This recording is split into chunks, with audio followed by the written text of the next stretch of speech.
কি হচ্ছে আমাদের সমাজের সাথে? আজকাল ফেসবুক ইনস্টাগ্রাম খুললেই যেসব কন্টেন্ট সামনে আসে তার বেশিরভাগই কি ধরনের?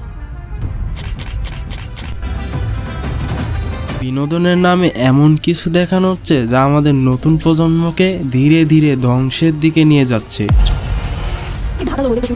কোন জিনিস থাকলে বড় হয়? কোন জিনিস থাকলে বড় হয়? আমাদের তো বলতে চাই না, আমাদের মুসলমানে করা হয় না, মুসলমানে করলেই তো বড় হয় না।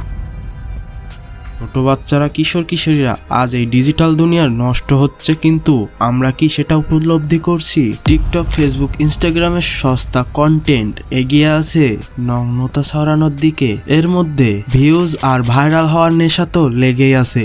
একটা সময় ছিল যখন পরিবার, ধর্ম, নৈতিকতা এই বিষয়গুলো আমাদের মূল শিক্ষা দিত।